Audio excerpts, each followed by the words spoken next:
Hi, I'm Carlie Cornell, and I want to teach you Blackstone Castle.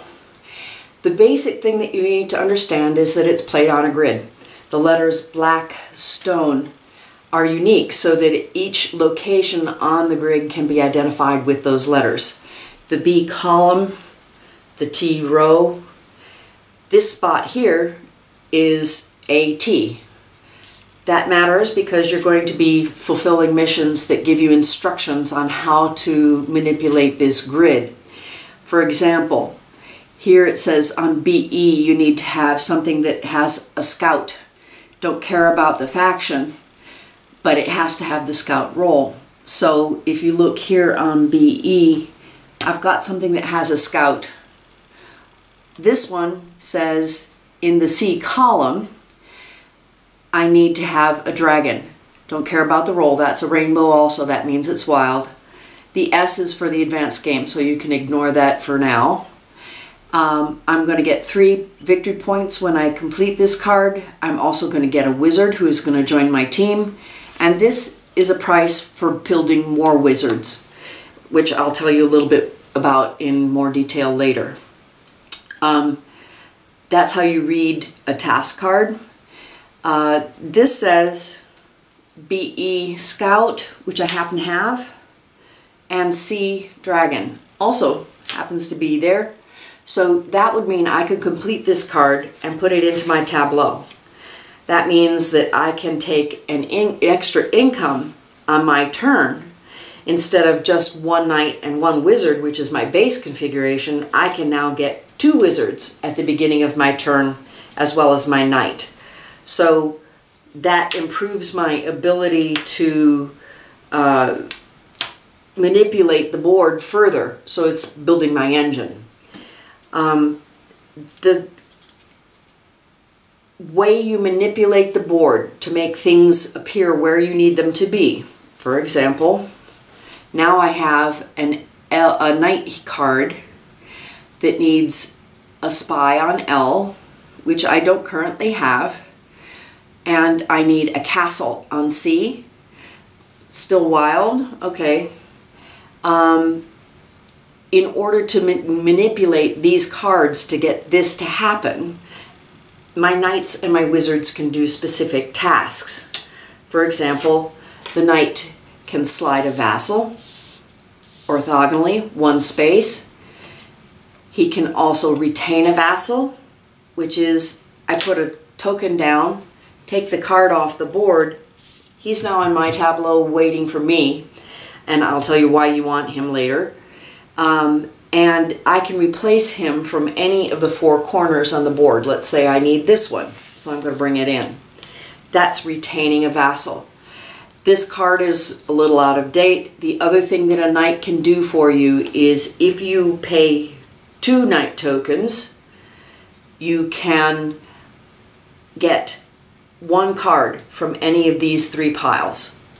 The guild cards have knights and wizards and a couple of kings, 3-point kings.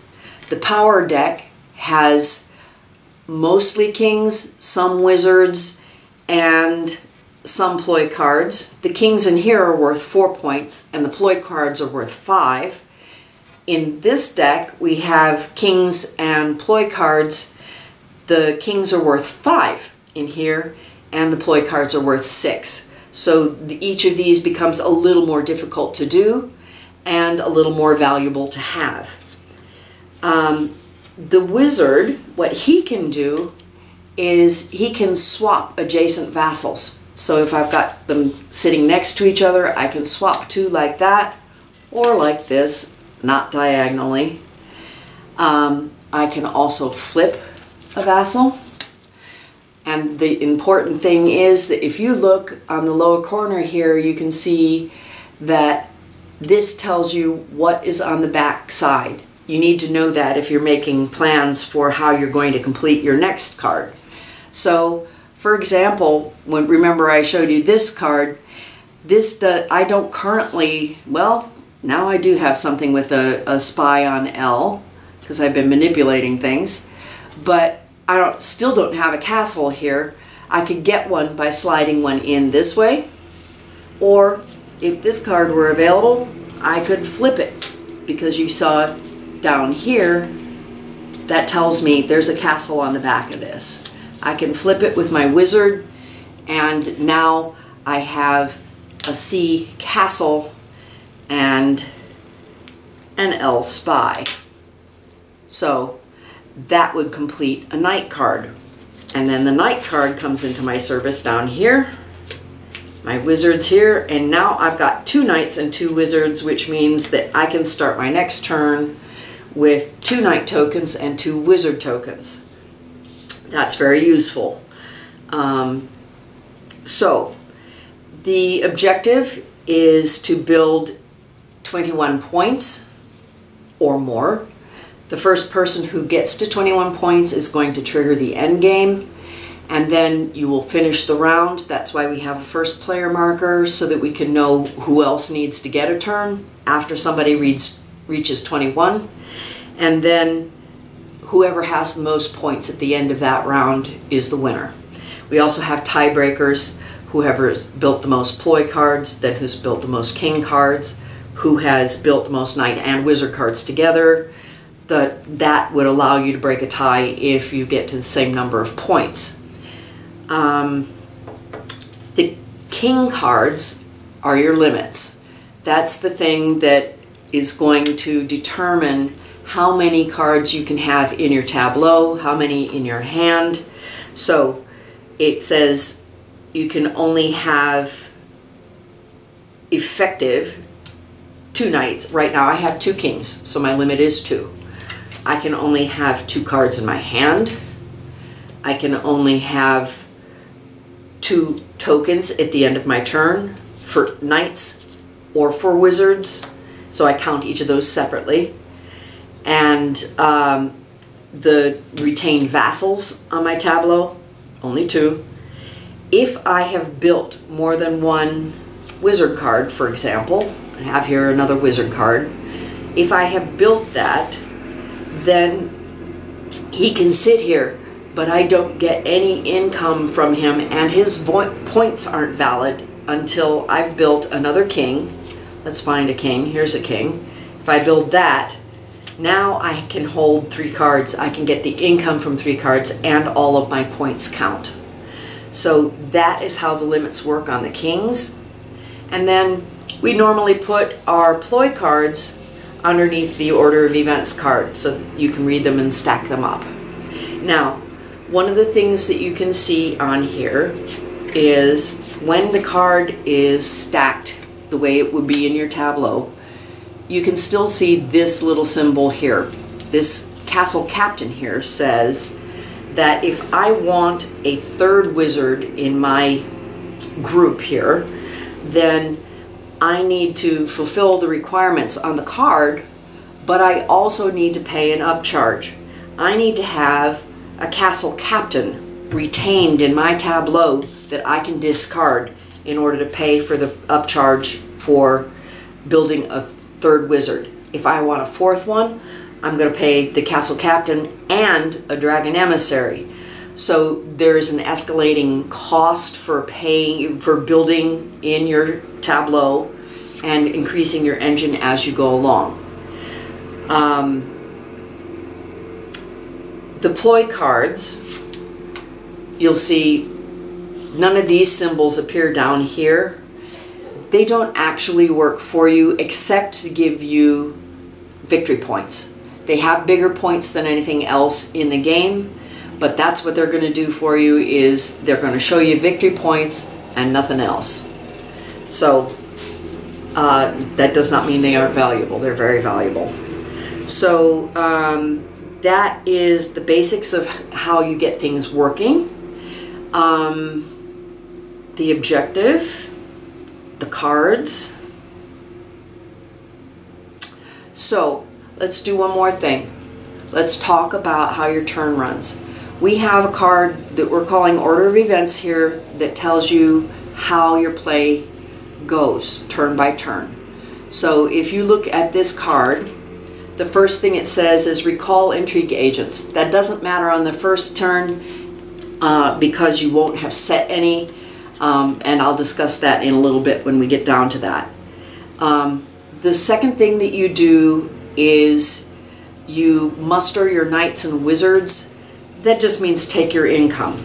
So when you start the game, you're going to have one bonus knight and one wizard that are that are given to you as part of your setup. That's just to give you a little head start on the game. At the beginning of each turn, you'll take an income equal to your cards. You're going to start the game with just one of each of these. All of these cards are things I've added to the demo. So you would have, at the beginning, the first thing you're going to do is take a knight and a wizard, and now you are ready to take your first turn. Then the next thing it says is work with the vassals on the board, and that just means do whatever manipulations you want. You may complete one task card, that's these guys, per turn. There's a limit. There are 2 or 3 reasons we did that. One is that it keeps the turns sprightly. The other is it means that nobody runs away with the game. And so you're going to complete one task card in a turn. You might not complete a task card on every turn, but obviously you're going to want to try to. When you have completed your task card, as I showed you earlier, let's see, let's look at this one. This is CO, needs an emissary. So if I pay one wizard to flip her and one knight to move her over, I now have a CO emissary. And then in L, I need to have a phoenix. I don't currently, but I can take one more knight and slide this guy over. I could also have used my wizard to flip this. In this particular case, I'm not going to do that because a wizard would also buy me a card, and I'd rather hold on to my wizard for either for the end of this turn or for the beginning of the next turn in order to buy a new card, because now this card here comes into my tableau. Wait a minute, I didn't mark it. That's a CO emissary and an L phoenix comes in, and this is now available. On my next turn, I am going to have extra income in the wizards, and now I'm ready to replace. Each person in the game is going to have a deck that is the replenishment deck. You start from the top down. I'm going to replace this card, and then I'm going to replace this card. You place them in place with the face up that's in the deck, and then you discard the cards that you have just finished using. One of the things you might want to do occasionally is count your cards to see if you still have 13 on the grid. You should have 13 on the grid at all times. So now you have replaced the cards. That's assign new vassals. And then the next thing you can do is assign intrigue tokens. The way this works is I've just completed a card. So I have here a Captain Phoenix showing, and if I mark this card, then I can mark any captain or any phoenix that I see on the board. If somebody else on their turn messes with that card, I get a reward. The reward is listed here on the bottom of the cards under intrigue outcomes. So if I match just the faction or just the role, I'm going to get a wizard token or a guild card. If I match both, I can take the wizard token and the guild card, or I can take a power card. So it's my choice of what kind of a reward I get if somebody else messes with my thing. So it's well worth my time to set the intrigue token. So I do this, and let's say I'll mark this one. That means, this signals that this is the token that the card that I'm marking and the thing that I need to match. This tells me which card I care about. So other players may or may not mess with this card, but if they do, I get a reward. That allows a little bit of strategy when you're the other player and you're looking at an intrigue token on here. Do you want to use this one, or do you want to find maybe a more expensive solution in order to avoid manipulating this card and giving your opponent an advantage? It also means that when you're sitting there between your turns and you're watching the other guys, you've got a reason to pay attention to what's going on in the game. That just increases the tension a little bit. So that is assign an intrigue agent. The last thing you do on your turn is check your limits. So I have only one wizard. I've got 2 kings, no problem there. My cards don't exceed it. My things here, I don't have, I would only have 1 card in my hand at this point.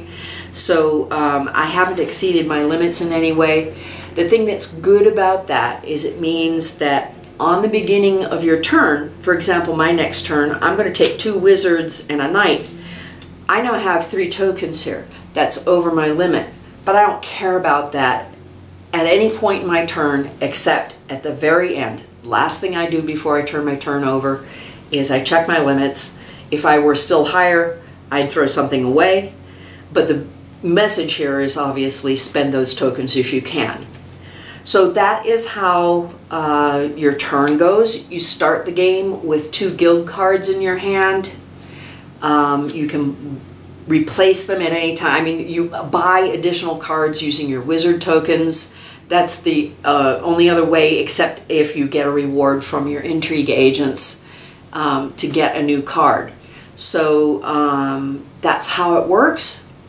And you can see our tape on the full playthrough to actually watch it in action. But those are the rules. Hope you enjoy the game. Thank you.